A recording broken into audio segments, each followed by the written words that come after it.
Estos programas de Hora de Noticias son presentados por el estudio jurídico de quien les habla, Ezequiel Trumper.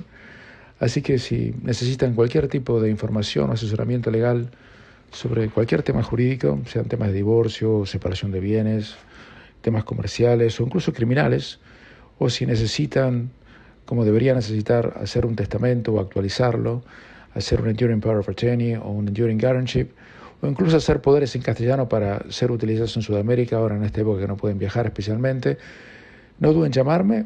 Pueden llamarme directamente a mi teléfono móvil, que es el 0412-388-369.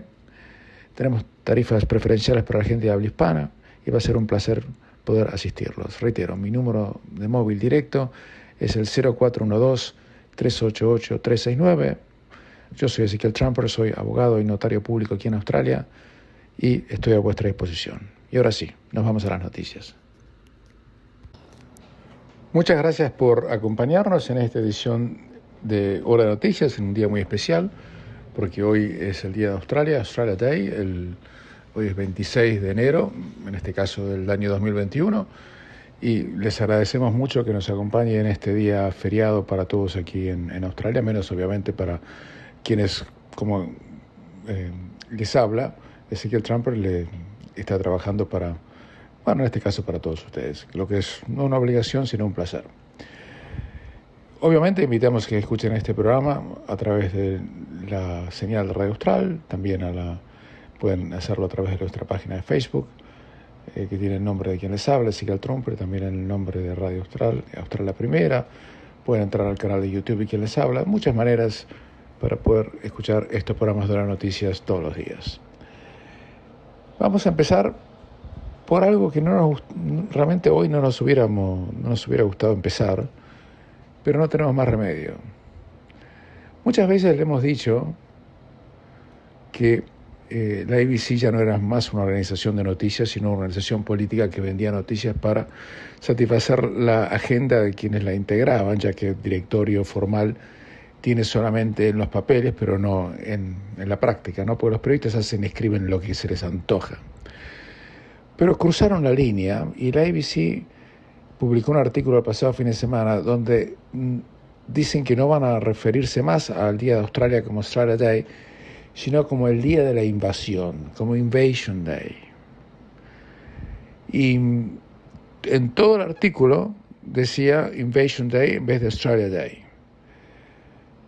Se armó tal revuelo que después tuvieron que sacarlo, pero después de 2 días, no al día siguiente, después de 2 días. Patéticamente, el ministro de Comunicaciones federal, Paul Fletcher, que tiene a su cargo la responsabilidad sobre la ABC,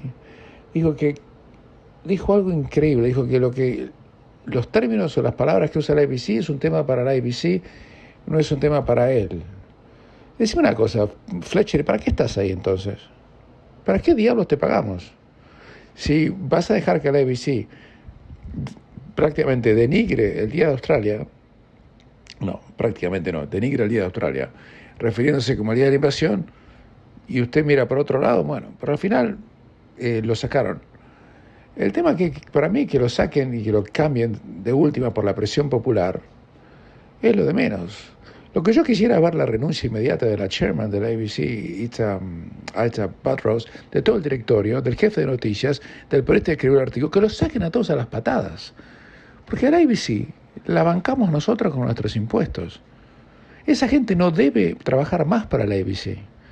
Si piensan que ellos pueden adueñarse de la historia de Australia, cambiar los términos y decir que el día que llegó la primera flota a Australia en 1788 no es más el día donde empezó la historia moderna de Australia y que es un día de invasión, de luto por lo que sufrió el pueblo aborigen, bueno, que lo hagan en su tiempo privado, pero que no lo hagan en su tiempo público con la plata de todos nosotros. Así que en una declaración la ABC dijo, bueno, que van a seguir refiriéndose al 26 de enero como el Día de Australia, pero que reconocía y respetaba a los miembros de la comunidad que usan otros términos para este evento, incluidos el 26 de enero, el Día de la Invasión y el Día de la Supervivencia. y el día de la supervivencia. Imagínense, así es como ellos se refieren hoy al Australia Day, el día de la supervivencia.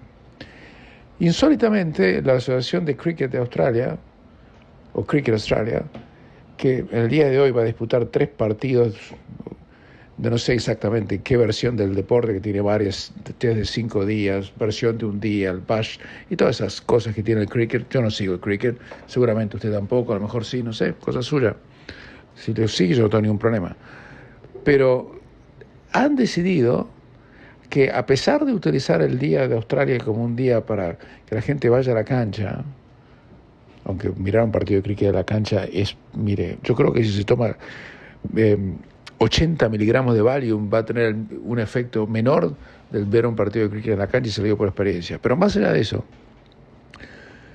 ¿cómo no van a hacer alusión en el Día de Australia al Día de Australia? Y la Asociación de Cricket dijo que no lo va a hacer para no ofender. O sea que nosotros nos sentimos orgullosos de ser australianos, con todo lo bueno y lo malo que eso puede acarrear. No todo es perfecto, pero la gran mayoría es. Somos un país extraordinario. Por supuesto, criticamos esto o lo otro, esta es nuestra función como periodistas o comentaristas, pero este es un país extraordinario. Y que venga la Asociación de Cricket de Australia, que es el deporte número 1 en Australia por alguna razón de deformación genética, eso lo digo en broma, por supuesto, es una broma. Y que lo haga la Australian Broadcasting Corporation, que es la organización mediática más importante del país, que es financiada por el erario público, yo creo que es demasiado. Yo creo que Australia Day es un día que, a mí es el día que más feliz me pone en Australia, a mí en lo personal. Creo que toda la gente que nos acompaña detrás de este micrófono piensa igual, porque es el día que realmente Australia realmente empezó. No me van a decir que empezó antes, porque eso no es cierto. La Australia moderna que tenemos hoy empezó ese día. Y decir lo contrario es una falsedad. Nadie va a negar que hubo abusos, que esto, que lo otro, pero también hubo abusos en todas las conquistas. Miren, nosotros venimos de Latinoamérica, los españoles no entraron con una lechuga a conquistar a los aztecas, a los mayas, a los diaguitas, bueno, no vamos a empezar con eso. Y sin embargo nadie, de alguna manera, castiga o insulta o escupe sobre el Día de la Raza, que es el 12 de octubre. Es todo lo mismo. Así que hoy, en este Día de Australia, queremos saludar a todos quienes nos escuchan. Es un día para celebrar, es un hermoso día, el clima acompaña, y condenamos en la forma más contundente y rotunda a todas aquellas organizaciones mediáticas y personas privadas que insultan el Día de Australia y de alguna manera lo denostan, diciendo que es un día de luto. Hacemos una pequeña pausa, pero el repudio que desde aquí le damos de este micrófono de noticias no puede ser más enérgico. Entendemos las razones que pueden esgrimir, pero de ninguna manera las compartimos. Por lo menos en la opinión de quien les habla. Es una opinión personal. Hacemos una pequeña pausa y ahora sí nos metemos en la información. El día de ayer, el primer ministro Scott Morrison llamó a una conferencia de prensa a media mañana y anunció que el ente que aprueba el uso de vacunas y medicamentos en Australia, que tiene el nombre de Therapeutic Goods Administration, o TGA o TGA, ha aprobado la vacuna de Pfizer para ser utilizada en Australia. Por supuesto, decir que esto era una formalidad es mucho más que una formalidad. Esto se daba por hecho, lo habíamos anunciado aquí en este micrófono de noticias infinidad de veces, porque la vacuna viene del extranjero, y al venir del extranjero, obviamente Australia no tiene que probar nada que ya no se ha comprobado en Israel, en Bahrein, en Emiratos Árabes, en Gran Bretaña, en Chile, en Estados Unidos. O sea que eso de que tenía que ser aprobado por la autoridad local era casi una pantomima, un chiste, una cortina de humo que ni siquiera puede tapar el principal problema que tenemos, que la aprobaron, pero no la tienen. No tenemos una sola dosis en todo el país para darle a nadie. Y el primer ministro dijo que, admite por primera vez que hay problemas para conseguir la vacuna. Dice que estos problemas están teniendo un impacto sobre la vacuna que Australia tiene que recibir, a pesar de que dice que el programa de vacunación está todavía sobre rieles y que va a empezar en la fecha que se había puesto de mitad a fin de febrero. O sea, 2 meses después de que haya comenzado ya en otros países. Y también dice que estamos mirando a fin de febrero, más que a mitad de febrero, ahora por los problemas que estamos teniendo en la producción de la segunda vacuna, la de AstraZeneca, no solamente de la de Pfizer. La de AstraZeneca no está formalmente aprobada, pero de por hecho que va a estar aprobada. La vacuna del Pfizer es la primera que ha sido aprobada para uso en Australia. Su aprobación es provisional, lo que significa que tiene una validez por los próximos 2 años. Eso permite que la vacuna pueda ser aplicada en Australia para toda persona que tenga 16 años para arriba. Se van a requerir, como igual que en todo el resto del mundo, obviamente, 2 dosis que van a tener que ser inoculadas con 3 semanas de diferencia. Y Morrison dijo textualmente que los australianos tienen que tener confianza en... Esto es una chantada total, se lo voy a repetir, pero es un verso que... Mire, yo se lo digo, nada más usted se va a dar cuenta. Australianos tienen que tener confianza en el estudio cuidadoso, en el estudio apropiado, en el estudio profundo que hizo nuestros científicos en Australia para probar la vacuna. Eso es un verso total, realmente me da vergüenza ajena contárselos, pero es mi obligación. La prioridad, dijo Morrison, es tener a los australianos seguros y protegidos, que por supuesto es una verdad de perogrullo. Dijo la aprobación que hemos recibido hoy, por ayer, es otro paso importante para nuestra comunidad, particularmente para la protección de la gente más vulnerable. Por otro lado, dejando el verso del primer ministro en este caso, no puedo llamarlo de otra manera porque realmente es una tomadura de pelo, pero vuelvo a reiterar, porque si la aprobaron en todo el resto del mundo, ¿qué va a venir a contar él? Que aquí hicimos una... Además, usted fíjese lo ridículo. Dicen que la aprobaron haciendo un estudio cuidadoso cuando no tienen una sola dosis en el país para investigar. O sea, ¿qué me están diciendo? Se están basando la aprobación en los artículos que le mandaron por email de la compañía farmacéutica. Eso, nada más que eso. Ahora vamos a lo más serio. El ministro de Salud, Greg Hunt, que es corresponsable con Morrison del fiasco que esto se ha convertido, porque no puede ser que Australia esté 2 meses por detrás de los demás países industrializados en la inoculación de la vacuna, ha dicho que van a inocular a 80.000 personas por semana, si no más. Eso, honestamente, es una decepción. 80.000 por semana nada más. Discúlpenme, con todo respeto se lo digo. En Gran Bretaña están inoculando eso por día, o más. Pero yo no sé si los australianos se dan cuenta de esto. El gobierno está esperando recibir un informe de Pfizer acerca de cuánta más vacuna le van a dar después de que llegue la primera dosis que va a empezar en febrero o en marzo. Ni ellos saben. El secretario del Departamento de Salud de Australia, el gran profesor Brendan Murphy, dijo que Australia enfrenta enormes problemas logísticos para vacunar a toda su población. El problema, claro, que la vacuna de Pfizer tiene que ser guardada a una temperatura de menos 70 grados centígrados, mientras que la vacuna de AstraZeneca es mucho más fácil, la puede poner en lo que equivale a su heladera en la cocina de la casa, ¿no? Pero dice Murphy que él tiene confianza en que la vacuna va a andar que va a andar bien y que hemos hecho una decisión muy cuidadosa. No se ría, y vamos a tener la vacuna lista para todos ustedes muy, pero muy pronto. Por otro lado, en el mismo tema, y esto es realmente muy, pero muy interesante, por primera vez se está hablando, no en el contexto de la política de salud pública, sino en el contexto de la política educativa, de tener un certificado digital de vacunas. El ministro de Educación Federal, Alan Tudge, que hasta hace muy poco era ministro de Inmigración, hasta hace diciembre era ministro de Inmigración, dice que están tan desesperados, eso no lo dice él, lo digo yo, pero están tan desesperados en tratar de que vengan estudiantes a venir a estudiar a Australia, que están tratando de buscar un camino para que puedan entrar. Usted sabe, yo lo digo por si no lo sabe, creo que no lo debe saber porque muy poca gente lo sabe. La educación es la industria número 1 del estado de Victoria o de la ciudad de Melbourne. En serio se lo digo. No hay nada que genere más divisas para la ciudad de Melbourne que los estudiantes extranjeros que pagan sus aranceles y viven allí.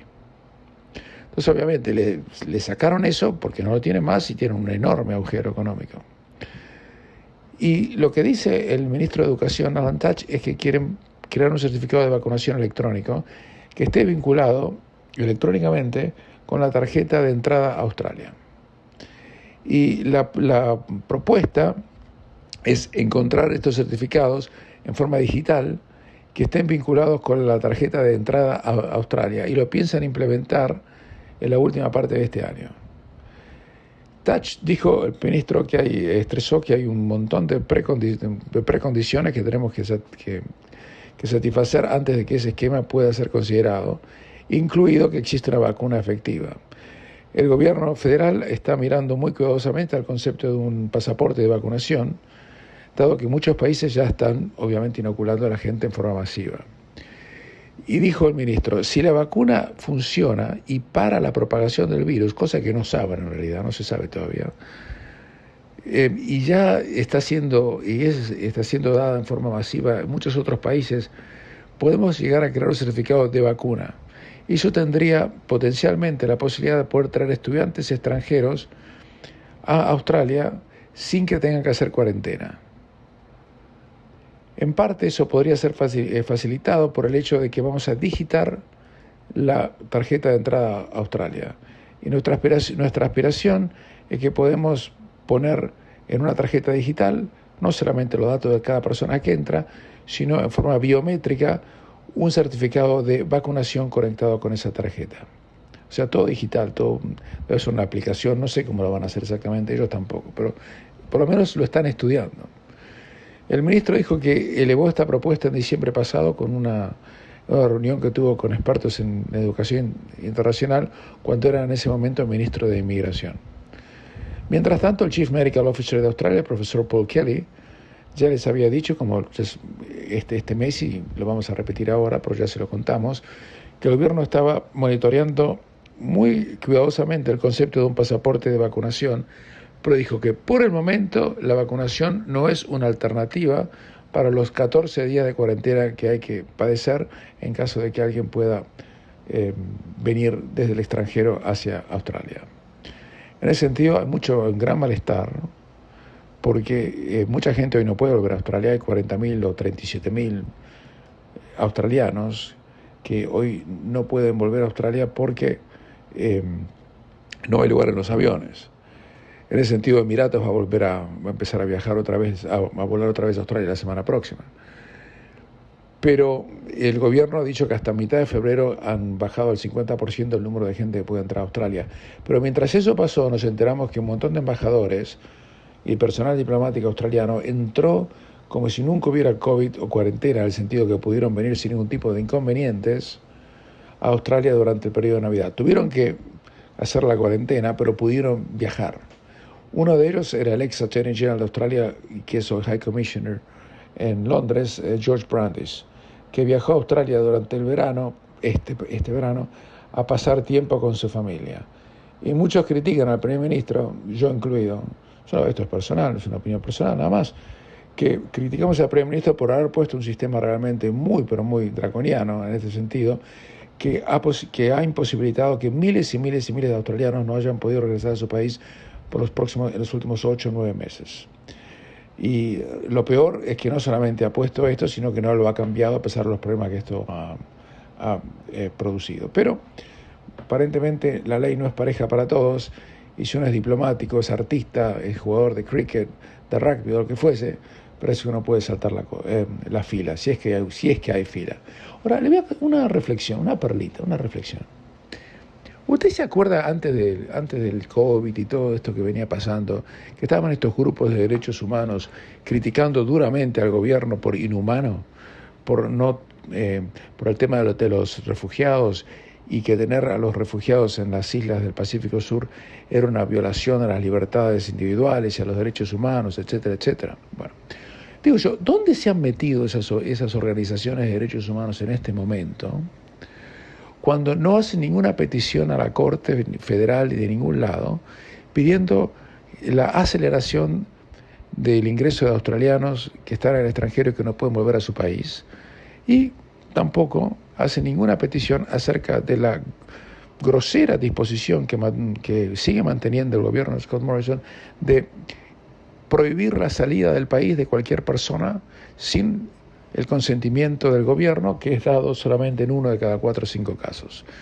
¿Por qué esas organizaciones de derechos humanos, que se rasgaban la vestidura, se subían al alambrado, se colgaban de los faroles por refugiados de Sri Lanka, de Irán o de donde fuese, no hacen nada por los derechos de los australianos que no pueden volver o que no pueden salir? Le voy a explicar por qué. Porque todas esas organizaciones lo hacían por motivos políticos, no por motivos legales o éticos. Y todas esas organizaciones vinculadas a la ABC y vinculadas al diario The Guardian, que le daban incesante propaganda, eran todas organizaciones de pseudo progresismo falso o falso izquierdismo. Y como ahora quienes están en contra de estas draconianas, en mi opinión, disposiciones que puso el gobierno, no permitiendo que la gente pueda volver y prohibiendo insólitamente que la gente pueda salir, los que se oponen a eso no son de izquierda, porque la izquierda está a favor de más lockdown, de más represión, de más medidas draconianas, etcétera, etcétera. En mi opinión, por lo menos. Entonces, por eso estas organizaciones no hacen nada, no levantan un dedo. Antes se colgaban del alambrado por un refugiado iraquí, pero por nosotros, los australianos que estamos encerrados acá sin poder salir, ninguna de estas organizaciones ha hecho una sola petición a la Corte Federal. Piénselo. Hacemos una pequeña pausa y continuamos. Esperamos en los próximos días que la Premier de New South Wales, Gary Berejiklian, que le ha pedido a toda la gente, por favor, que si van a participar, no creo que muchos de ustedes lo hagan, pero si alguno de ustedes quiere participar en una de las manifestaciones a favor del Día de Australia o contra el Día de Australia o el Día de la Invasión, como vergonzosamente lo ha denominado la ABC, que no lo hagan o que lo hagan respetando las distancias sociales y que tengan mucho cuidado. Es normal que ella diga esto y nos parece correcto, pero le voy a decir una cosa. Gladys Berejiklian, usted ha sido la mejor Premier que hemos tenido en Australia. Durante la pandemia, su comportamiento y su mano firme en no ceder ante las presiones de la ABC, del Dr. Swan y de todos esos charlatanes de que teníamos que cerrar todo, no importara los costos, ha sido brillante. Sydney está en una situación maravillosa, no tenemos ningún caso de COVID, hace 8 días no tenemos absolutamente nada, ni una sola persona en terapia intensiva. Nuestras felicitaciones por su excelente trabajo. Además le voy a contar una cosa, todos esos premios populistas que criticaban a Gary Berejiklian, le voy a dar un dato nada más. ¿Sabe cuánto significa Sydney y New South Wales para la economía de Australia? El 33% del Producto Bruto. El charlatán que tiene en Western Australia, el Mark McGowan, que dice que hay que cerrar todo y grita que New South Wales no sabe qué está haciendo, esto con otro, ¿sabes? El Producto Bruto de Western Australia es menos de la mitad que el de New South Wales. El que le sigue después de New South Wales es Victoria, con el 23%. Nosotros tenemos el 33%. Después viene Queensland con el 18%. Después viene Western Australia con el 15%. Si le hubieran hecho caso en New South Wales y Gary Berejiklian hubiera cerrado la economía de Sydney como la calamidad que tienen en Melbourne cerró Melbourne, después de haber matado a 800 personas por no haber sabido controlar la cuarentena en los hoteles allí. Acuérdense que más del 90% de los muertos en Australia por COVID fue en Melbourne, en Victoria. La economía de este país hubiera caído por un precipicio. Y uno puede decir, con total desparpajo, pero con certeza, con la evidencia que da los números, que Gary Berejiklian salvó la economía de este país, no el primer ministro, sino ella, por no haber cedido a la presión de cerrar Sydney. Porque si cerrábamos Sydney, éramos caput, éramos toast, como se dice en inglés. Porque esta es la economía más grande del país y ella la mantuvo abierta. Ahora bien, después de haberle dicho todo eso, y felicitarla, porque se merece realmente las felicitaciones por el excelente trabajo que ha hecho, ¿no le parece, doña Gladys, que es el momento de levantar que sea obligatorio usar máscaras para ir a comprar un pedazo de pan? Cuando no tenemos un solo caso de COVID en el Estado. ya por más de una semana, 10 días ya casi van. ¿No le parece que ya es el momento? Porque usar máscara en este momento cuando uno tiene que entrar a un supermercado, un shopping mall, es tan útil como dar una píldora anticonceptiva a un hombre. No se ría, pero se lo digo en serio. Es tan útil como eso. Es casi una molestia que no genera ningún beneficio y genera además perjuicios. ¿Y cuál es el perjuicio que genera? Que mucha gente no va a comprar y la economía sufre. Así que creo que ahora que termina el Día de Australia y termina el periodo de vacaciones, empiezan las clases en los próximos 2-3 días, en los colegios públicos por lo menos, esperemos que esto se rescinde y volvamos a la normalidad, porque tuvimos todo el año 2020 sin barbijos obligatorios en los lugares cerrados, y yo creo que ya es hora. Pero sabe que hay una cosa que me preocupa mucho más que eso, que en definitiva es una preocupación baladí. Hay otra cosa. Ayer, cuando me enteré, me quedé preocupado y lo quería compartir con usted, no para alarmarlo, sino para decirle que esto es importante. El país que más rápido reaccionó contra el COVID-19 en el mundo fue Israel. Cuando esto empezó en marzo del 2020, Israel fue el primer país del mundo que cerró sus fronteras y le dijo a todos los turistas: tienen 14 días para tomárselas. Se van de acá, acá no entra más nadie, cerramos todos los aeropuertos. Y uno que lo escuchaba es decir, ¿sabe? Le voy a dar una confesión, eso era un martes, el viernes tenía que aterrizar en Tel Aviv, yo personalmente. Yo no podía creer lo que estaba escuchando. Y, bueno, obviamente no fui, pero eso no es el tema. Ellos sabían de antes que esto venía en serio.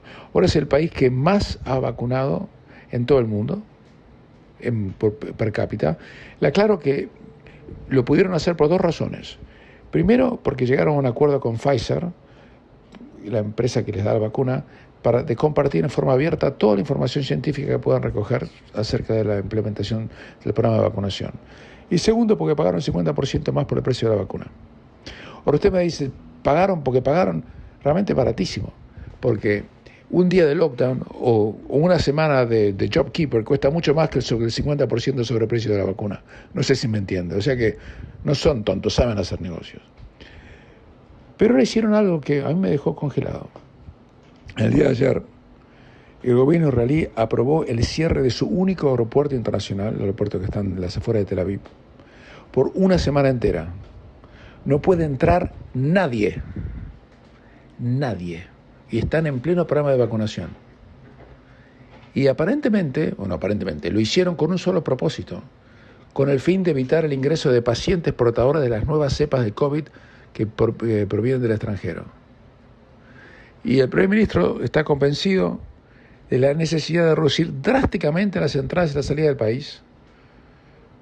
Y del país ahora se pueda irse solamente con el permiso que tenemos acá indiscriminadamente desde marzo del año pasado.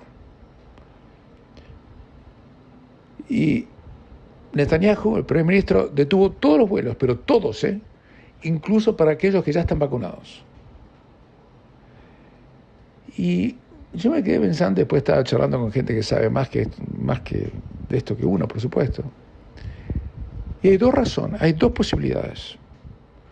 O estos muchachos, que de tonto no tienen nada, saben que la nueva cepa no está cubierta por la vacuna, lo que sería un desastre mundial, realmente sería un desastre. Y por eso no quieren dejar de entrar a nadie. O porque están en pleno programa de vacunación y dice, hasta que no tengamos a todos vacunados, cuando nosotros recién empecemos, ellos habrán terminado con el 100%. Para fin de marzo van a tener a todos vacunados, todos. Todos los que viven allí, los árabes también, todos. Entonces, dicen, no quiero que entre nadie para que la nueva cepa no me desbarate el sistema hospitalario. Espero que sea esto último, porque si llega a ser lo primero, y eso significa que la vacuna no está funcionando o no funcionaría para las nuevas cepas, muchachos, vamos a extrañar el 2020 durante el 2021. Ojalá que no sea así. Todavía no se sabe, no han dicho nada al respecto. Hasta ahora 2,5 millones de israelíes han recibido la vacuna, la primera dosis, y casi 1 millón la segunda dosis. Más del 70% de la población de mayores de 60 años ya fue vacunada. Así que es el país que más ha avanzado, sin ninguna duda. Ahora bien, para que me cierren el aeropuerto y no dejan entrar a nadie, algo deben estar cocinando o sabiendo que todavía en realidad nosotros quizás no nos hayamos enterado. Ojalá me equivoque y sea una falsa alarma. Pero acuérdense que si la escuchó primero, fue aquí en Hora de Noticias. Hacemos una pequeña pausa y continuamos. Antes de pasar un breve resumen deportivo, les cuento que la situación sanitaria en Australia, que no entiendo por qué los otros medios de prensa no le dan como información principal. Ayer le dije que había 34 personas en los hospitales de Australia y una persona en terapia intensiva. Hoy tengo excelentes noticias para darle. No hay más ni una sola persona en terapia intensiva en Australia por COVID-19. Ni una. Ayer teníamos una, hoy no tenemos ninguna. O sea que salió, no es que se murió, ya está fuera de peligro. Ayer le dijimos que había 34 personas en los hospitales. Hoy podemos decirle con mucha satisfacción que hay apenas 26, que es lo mismo que nada. Así que es una muy buena noticia que quería compartir con todos ustedes. En este momento no tenemos absolutamente a nadie en terapia intensiva en ningún lugar de Australia, a 3 personas en el hospital de New South Wales, a ninguna en Victoria y a 15 en Queensland, que insólitamente tiene las fronteras cerradas para la gente que vive en Sydney y que quiere ir a ese estado.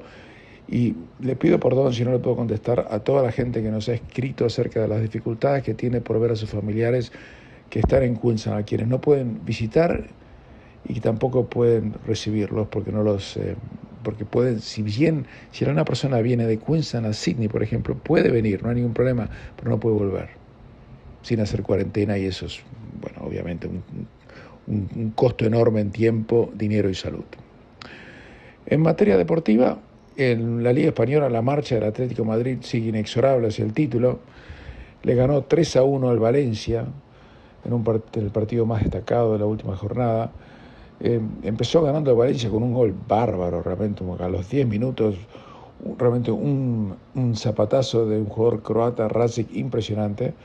Joao Félix empató a los 23, un golazo de Luis Suárez en el día de su cumpleaños, en el minuto 9 del segundo tiempo, y el argentino Ángel Correa, cuando faltaban 18 minutos, puso el 3-1 cómodamente.